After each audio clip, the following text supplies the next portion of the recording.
زوڵمێکی وایان لێ کردووە کە ئەمەلیان نەماوە بەم حکوومەتە کە بتوانن دەرگای بکەن لەبارەوە مردنیان پێ توشترە تا لە ژیانی دەگەن.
کورد نەتەوەیەکی گەورەی نیشتەجێی ڕۆژهەڵاتی ناوەڕاست و گەورەترین نەتەوەی بێدەوڵەتی دنیاە کە سەرچاوەکەی دەگەڕێتەوە بۆ ناخی مێژوو.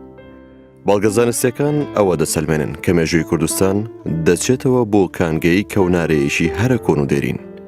گەرچی ئێستا کورد نەتەوەیەکی بێدەوڵەتە، بەڵام 600 ساڵ پێش زاینی مەسیح گەورەترین ئیمپراتۆریان دامەزراندووە و مادەکان لە سەردەمی هۆخشترە حکومڕانی گەورەترین پاشایەتی ڕۆژئاوای ئاسیایان دەکرد و یەکەم گەورەترین حکومڕانی بوو کە هەموو نەتەوەکانی ئەو ناوچەی خست بۆ ژێر ئاڵایەک.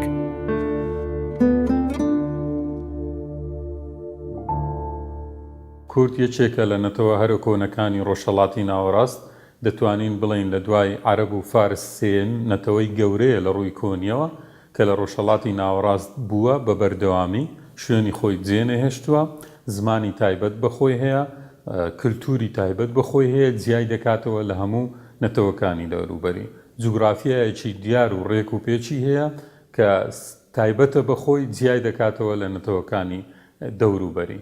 بۆیە بە درێژایی مێژووش سەرەڕای ئەو هەموو داگیرکاریە و هەوڵانەی بۆ توانەوەی ئەو میلەتە دراوە، سەرەڕای ئەوەی هەندێک میلەتی تر لە ڕۆژهەڵاتی ناوەڕاست تواونەتەوە، بەڵام کورد تاکو ئێستا زیندووە و بەردەوامە و ئێستا دەتوانین بڵین لە بارودۆخێکە کە لە سەردەمەکانی پێشتر بەهێزترە نەک لاوازتر بێت.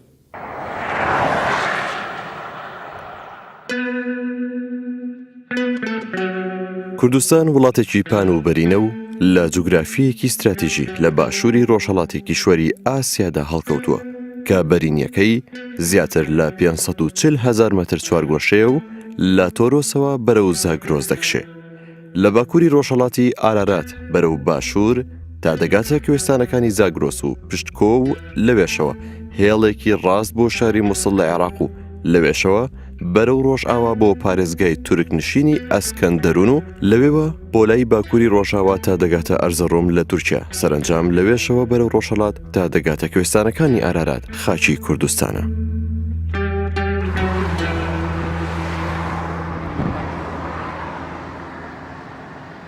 کوردەکان ئەکەونە ناوچێکەوە کە کەوێتە ڕۆژهەڵاتی ناوەڕاستەوە یان باشووری ڕۆژئاوای کیشوەری ئاسیاوە. ئەمە ناوچەیەکە کەوایەکێکە لەو ناوچانەی کەوا زۆر لە تیۆرە جیۆپۆلیتیەکان لە جیهاندا بەیەخیان پێداوە، هەندێکیان بە ناوچەیەکی سەرەکی داناوە، چونکە ناوچەیەکە کەوا ناوچەی ململانەیە لە نێوان هێزە کیشوەریەکان و هێزە دەریاییەکانە و لەبەرەوە هەندێکی کەیشیان دایەناوە بە ناوچەی ژیانی هەندێک دەوڵەتی گەورە لە سەردەمی خۆیدا بۆ نمونە جیۆپۆلیتناسێکی وەکو کلین کەوا باسی سنووری ئیمپەراتۆری ڕۆمانیا ئەکات، هەموو کوردستان داخلی ئەو سنوورە دەکات. جگە لەوە جۆپۆلیتیکە ناسکانی تکەی وەکو ماکندەری ئینگلیزی کە باسی لەوە دەکات، ئەڵێ ئەمە بریتە لە شوێنێکەوە پێ ئەو ناوی ناوە کەوانەی ناوخۆ کە دەوری دڵی زەوی داوە. ئەمە لە لایەکەوە سپایکمانی ئەمریکی کە باسی ئەوە دەکات، ئەڵێ ئەمە بەشێکە لە ڕیملاند کە ئەمە گرنگترین شوێنە لە جیهاندا. بۆیە لەم ڕوانگانەوە هەر هەمووی ئەکەوێتە ناوچەیەکی مام ناوەندیشەوە کە بۆ ژیان زۆر لەبارە و ئەتوانێتەوە دەوڵەتی گەورەی تیا دروست بکرێت. لەبەرەوە لەم ڕوانگانەوە هەر هەمووی شوێنی کوردەکان یا کوردستان کە جگە لە ڕووی زمانەوانیەوە جگە لە وڵاتی کورد جگە لە نیشتمانی کورد هیچ شتێکی کە ناگەیەنێت ئەمە ئەکەوێتە ئەم شوێنانەی کە ئاماژەم پێکردن. الله أكبر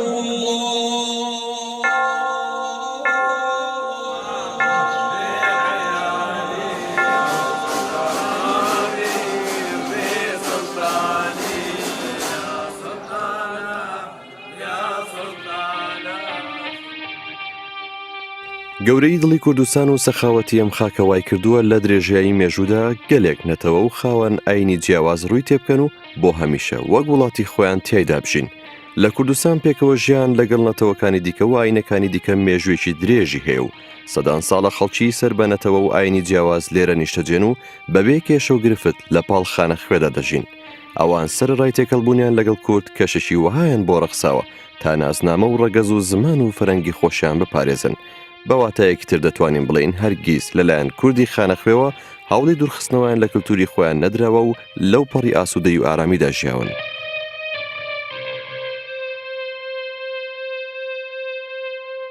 ئێمە نەتەوەی تورکمانمان هەیە، نەتەوەی ئاسووری و کلدانیمان هەیە، کوردمان هەیە، عەرەبمان هەیە. ئەوە پەیوەندی نێو نەتەوەیی لە ناو خاکی کوردستاندا تا ئێستا بەڕادەیەکی باش نۆرمال بووە، هیچ گرژیەکی تێدا نەبووە. هەندێک جار لە ساڵانەی ڕابردوو هەوڵدرا چەند ڕووداوێک دروست بکرێت لەسەر بنەمای جیاوازی نەتەوەی، لەسەر بنەمای جیاوازی ئاینی و مەزهەبی، بەڵام بەڕاستی هەرزوو چارەسەر کرا و دەستی بەسەرداگیرا و نەهێشترا تەشەنە بکە ئەم گرفتە. بەڵام ئێستا پەیوەندیەکان بەڕادەیەکی زۆر بەرەو پێشەوە چووین. پەیوەندی هەیە لە نێوان هەر هەموو ئەو ئێتنیکانەی لە کوردستاندا دەژین. ئەوە هەمیشە هەروا بووە، بەڵام هەمیشە هۆکاری سیاسی وە دەکات. هۆکاری سیاسی وە دەکات کە ئەو تەبایەتێک بچی. اینجا هۆکاری سیاسی لە هەر لایەکەوە بێ، لە هەر لایەکەوە دەتوانێت کێشە لە نێوان ئێتنیکەکان لە نێوان نەتەوەکان دروست بکات. ئەجینا خۆی سروشتی ئەمانە سەدان ساڵە پێکەوە ژیاون، بەڵام کاتێک کە هۆکاری سیاسی دێتە ناو، ئیتر اینجا بە شێوەی دەستێوەردانی دەرەکی بێ، بە شێوەی هەڵەکردن بێ لە سیاسەتی ئیدارەدانی ئەو ناوچانە، یاخود هۆکاری ئابووری بێ، ئەمانە هەموو وا دەکەن کە ناکۆچی دروست بێ. ئەو کاتە هەموو کەس بۆ لە کاتی قەیران و ناخۆشیەکانە هەر کەسە و بۆ ناسنامەی خۆی دەگەڕێتەوە، بۆ ئێتنیکی خۆی بە خۆی دەزانی. بەڵام ئەگەر جیاوازی نەبوو، ئەوە ئیتر کەس بە تەنگ تایبەتمەندیەکانی خۆی ناوێ. دەنا پەیوەندیەکان بە تایبەتی لە کوردستان بەڕای من بەڕادەیەکی زۆر باش.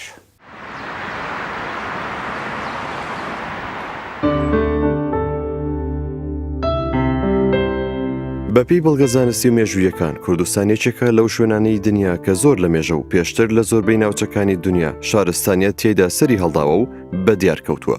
هۆکاری ئەوەش دەگەڕێتەوە بۆ لەباربوونی دۆخی ئابووری ئەم نیشتیمانە لە ڕووی سروشتیەوە ژینگەی هەمەچەشن و ڕەنگامەی کوردستان و هەبوونی ژمارەیەکی زۆری سەرچاوی داهات هۆکاری دەوڵەمەندی وڵاتەکەیە.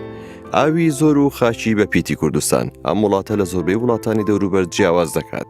جگە لەمانەش سەرچاوە سروشتەکانی دیکەی وەک نەوت و گاز و ئاسن و بەردەخەڵوز و زۆر بەرهەمی دیکەشی تیادایە.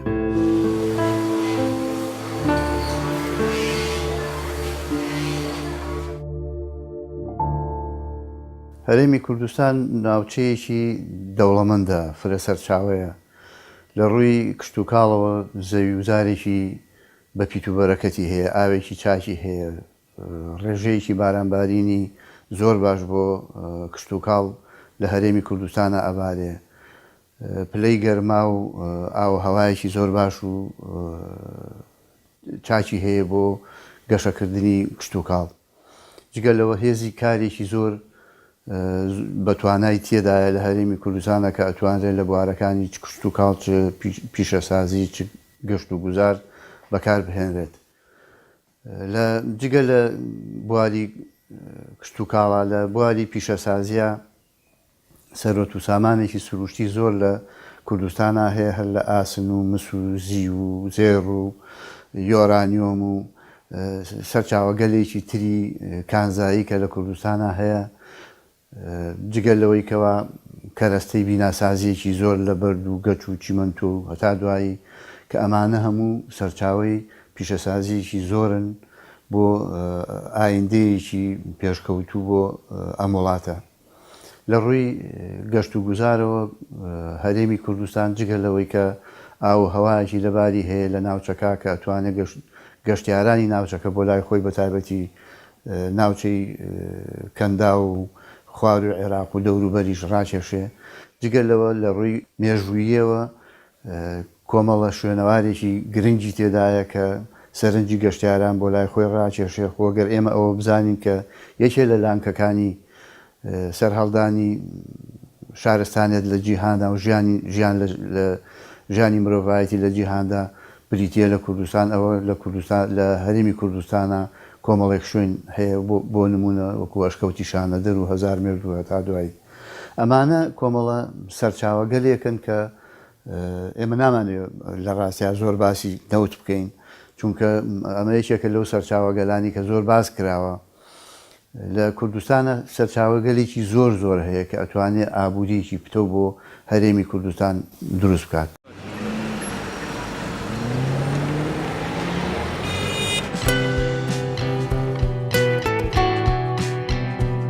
زمان ناسان لە نێوان نزیکەی 7,000 زمانی دنیادا زمانی کوردیان بە چلەمین زمان هەژمار کردووە کە ئەمە ئاستێکی بەرز و بەرچاوە. زمانی کوردی کە نزیکەی 50 ملیۆن ئاخێوەری هەیە، وەک زۆرێک لە زمانەکانی دنیا خاوەنی چەندان زاراوە و بن زاراوەیە. زانایانی بواری فەرهەنگ و زمانەوانی کوردی بەسەر 3 بەشدا دابەشی دەکەن: کورمانجی ژوور و کرمانجی ناوین و کورمانجی خوارو، کە هەریەک لەمانەش لە خۆگری چەند زاراوەیەکی تایبەت و جیاوازن. بەڵام تەنیا لە باشوور و هەرێمی کوردستاندا زمانی کوردی بە شێوەیەکی فەرمی لە خوێندنگاکاندا دەخوێنرێت و بەکاردێنرێت.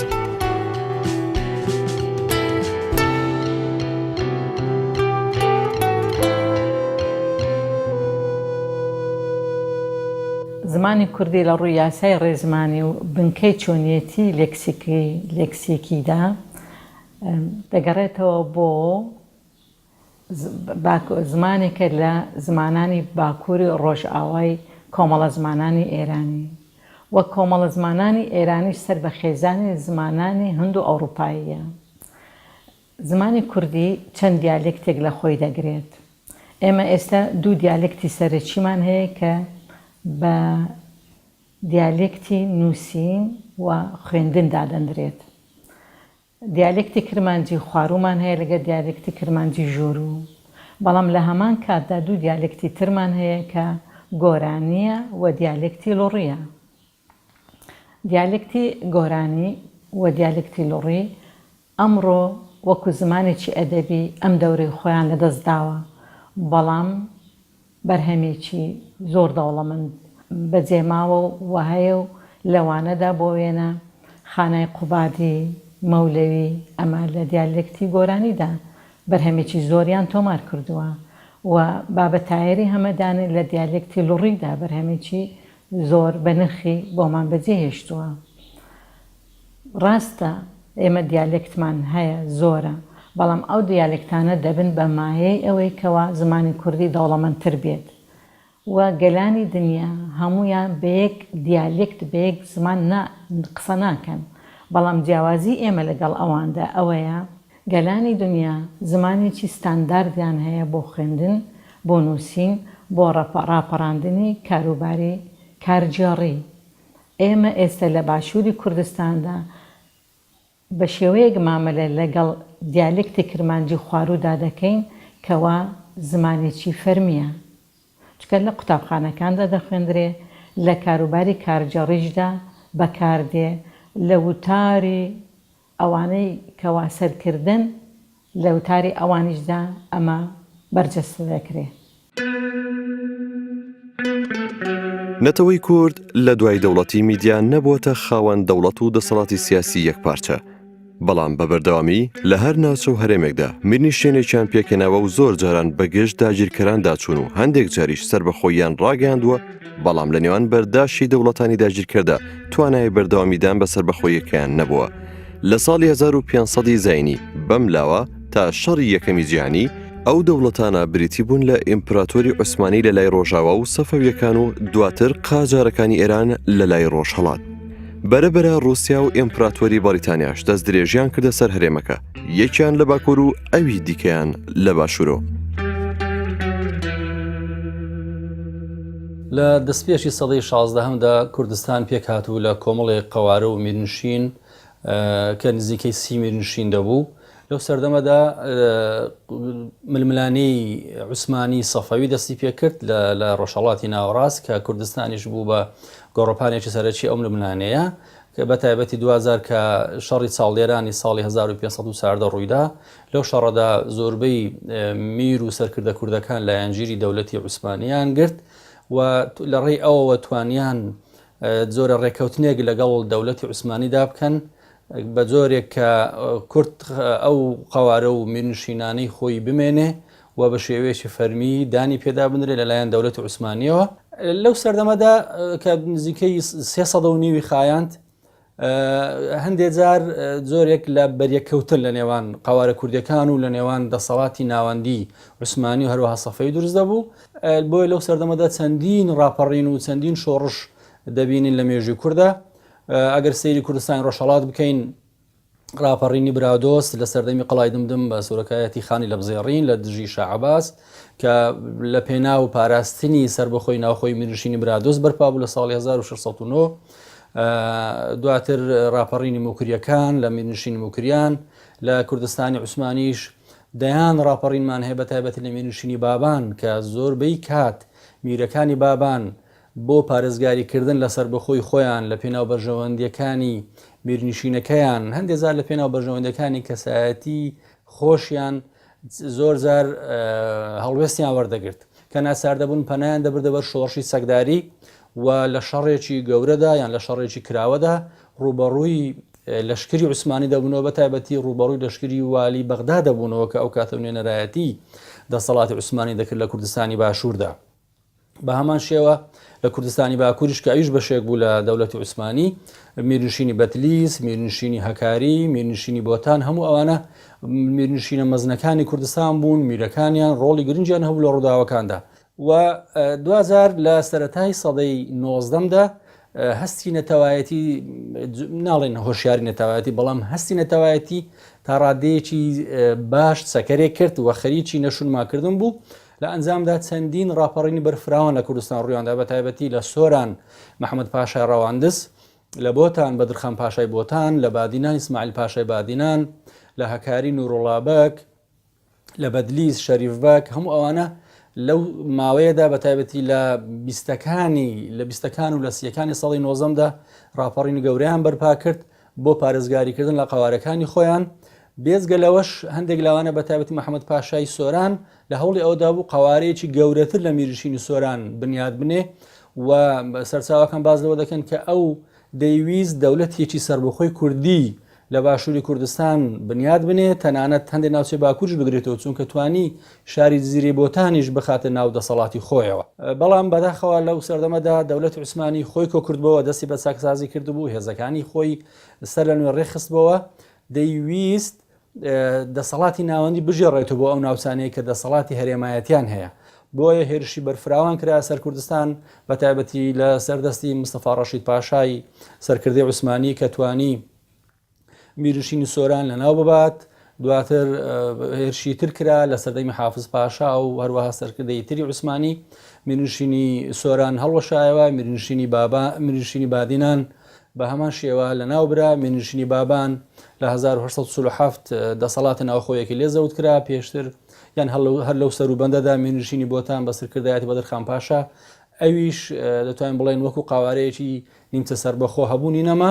لەو کاتەشدا چەندین ڕاپەڕین و چەندین شۆڕش بەرپا بوون لە ناوچەی بۆتان یا ڕاپەڕینی یەزدانشێر و لە ناوچەی نەهری شۆڕشی شیع عەبدوڵای نەهری لە بارزان شیع عەبدولسەلامی بارزانی لە ناوچەی بەدلیس مەلا سەلیم و شێخ شەهابەدین لە زۆر ناوچەی تریش لەو سەربەندەدا شۆڕش بەرفراوان بەرپا بوو کە لێرە بەدواش هەوڵی زۆر درا بۆ ئەوەی دەنجی کورد بگەێنرێتە ئاستی نێودەوڵەتی هەندێک لەو سەرکردە کوردانە بەتابەتی شیع عەبدوڵای نەهری شیع عەبدولسەلامی بارزانی هەوڵیاندا پەیوەندی دیبلۆماسی لەگەڵ رووسیا ببەستن بۆ ئەوەی داوای یارمەتی ئەو بکەن بۆ بەدەستهێنانی سەربەخۆی بۆ کوردستان سەرنجام هیچیان سەرکەوتنیان بەدەست نەهێنا تا جەنجی یەکەمی جیهانی لە 1914 بەرپاو. لە حەڤەی مانگی ئایاری ساڵی 1916 بەریتانیا و فەڕەنسا و رووسیا ڕێکەوتنێکیان واژوو کرد بۆ بەڕێوەبردن و ئیدارەکردنی بەشی ڕۆژهەڵاتی ئیمپراتۆریەتی عوسمانی و ڕۆژهەڵاتی ناوەڕاست کە بە سایکس پیکۆ ناسراوە. کوردستان لە پیلان و پرۆژەکانی ئەو سێ دەوڵەتە بوو بە بابەتێکی پڕبایەخ بۆیە هەریەکێکیان ئەیویست بەشێکی زۆر لەو دابەشکردنەی پێ ببڕێت. ئەگەرچی یەکەم جار کوردستانی گەورە لە ئەنجامی سەرکەوتنی هێزەکانی ئیمپراتۆریەتی عوسمانی بەسەر هێزەکانی ئیمپراتۆریەتی سەفەوی لە شەڕی چاڵدێران دابەشی دوو ناوچەی ژێردەسەڵاتی ئەو دوو ئیمپراتۆریەتە بوو. ئەم جارە سەودا نێودەوڵەتیە شومەکەی سایکس پیکۆ لە سەرەتای سەدەی 20ەمەوە گەورەترین کارەساتی بەسەر کورتێنە و بۆ هۆکاری سەرەکی دابەشکردنی کوردستان بۆ 4 پارچە. سەبارەت بە پەیماننامەی سایکس پیکۆ کە لە ساڵی 1916 بەسترا لەلایەن سێ دەوڵەت بریتانیا و فەڕەنسا و رووسیا ئەو پەیماننامە بریتی بوو لە بڕیارێکی لە سەرەتادا سێ دەوڵەت کە ناومانهێنا دواتر دوو دەوڵەت بریتانیا و فەڕەنسا سەبارەت بە دابەشکردنی چەند ناوچەیە کە لە ژێر دەسەڵاتی دەوڵەتی عوسمانیدا بوو لەوانەش ناوچە کوردیەکان ئەو ناوچانە هەمووی دەکەوتە ڕۆژهەڵاتی ناوەڕاست واتە دوو دەوڵەتی ئەوروپی بڕیار دەدەن لەسەر چارەنووسی کۆمەڵێک ناوچەی ڕۆژهەڵاتی ناوەڕاست کە دەکەوتنە ژێر دەسەڵاتی دەوڵەتی عوسمانی. پێشتر بریتانیا خۆی ڕێگر بوو چەند جار لەوەی دەوڵەتی عوسمانی بڕوخێ لەوەی کە رووسیا نێزیک دەبووە لە ڕوخاندنی دەوڵەتی عوسمانی بەڵام ئەو جارە بڕیاری بریتانیا و فەڕەنسا بوو کە دەوڵەتی عوسمانی دەڕوخێ بۆیە بڕیاریاندا ئەو ناوچانەی ژێر دەسەڵاتیشیان بەشێک لەو ناوچانە لە نێوان خۆیاندا دابەش بکەن. بۆیە ئەو بڕیارە دواتر بۆ ماوەی سەدەیەک چارەنووسی ڕۆژهەڵاتی ناوەڕاستی دیاری کرد چەندین دەوڵەتی عەرەبی دروست کرد لە هەمان کاتدا ناوچە کوردیەکانیش بەو شێوە بڕیاریان لەسەر درابوو کە کوردستانی عێراق و سووریای ئێستا بەشێک بێ لەو ناوچانەی کە لە ژێر دەسەڵاتی لە سەرەتادا فەڕەنسادا بوو و کوردستانی رووسیا بەشێک بی بۆ رووسیا بمینێتەوە بەڵام ئەوەی دوای ئەوەی رووسیا دەرچوو لە پەیماننامەکە ئەو بەشەی کوردستانی باکوور یان کوردستانی تورکیا جێبەجێ نەکرا. دواتریش دەبینین بەریتانیا و فەڕەنسا لە نێوان خۆیاندا لەسەر ئەوە ڕێککەوتن کە کوردستانی عێراق ببێت ناوچەیەکی قەڵەمڕەوی نفوزی بەریتانیا نەک فەڕەنسا واتە گۆڕانکاریە کرا لەسەر ئەو نەخشەیە کە لە سەرەتادا دانرا بوو. بۆیە دەوترێت کورد لەو پەیماننامەیەدا زەرمەندی یەکەم بوو چونکە لە ڕاستیدا کورد پرسی پێ نەکرا بوو و کورد لەو کاتیشدا خۆی بێهێز بوو. وتەیەکەیە دەڵێن مرۆڤەکان دابش دەمنە سەر سێ زۆر بەشێک ڕووداوەکان دروست دەکەن بەشێک تەمەشا دەکەن کە ڕووداوەکان لە پێش چاویان دروست دەبی ئاگادارن و بەشێکی تریش پاش ئەوەی ڕووداوەکان دروست دەبن حەپەساو دەبن کە ئەو ڕووداوانە چۆن دروست بوون و بۆچی وا دروست بوون. دەتوانین بڵێن کورد ئەو کات لە بەشی سێەمی بوون نە ئەو ڕووداوانیان دروست کرد نە ئاگاداریش بوون کە دروست بوو چونکە پەیماننامەکی نهێنی بوو تاکو رووسیا دواتر لە ساڵی 1970دا ئاشکرای کرد بەڵکو کورد بەشی سێەم بوون کە دوای ڕوودانی ڕووداوەکە حەپەساو بوون کە ئەو ڕووداوە بۆچی وای ڕوودا. ئەوەی ئاشکرا بێ شۆڕشە کوردەکان ئەگەر لە قۆناغێکدا سەرکوت کرابن زۆر بە خێرایی سەریان هەڵداوەتەوە و کوانووی شۆڕش هەرگیز بە یەکجاری سارد نەبووتەوە. ئەمەش نیشاندەری ئەوەیە کە ئەم نەتەوەیە سەرڕای هەستکردن بەستەمی نەتەوەیی و ناسێنی مافەکانی خۆی هەرگیز بەڕەوای نەزانیوە کە لە بەرامبەر داگیرکەراندا بێدەنگ بێت و چاوپۆشی لە حەقی پێشێلکراوی خۆی بکات. هەر بۆیە ڕەوڕەوەی خەبات بۆ وەدرنانی دوژمن و بەدەستێنانی مافەکان و دامەزراندنی دەسەڵات و دەوڵەتێکی ڕەوا و سەربەخۆ نەوەستاوە و بەردەوام بووە.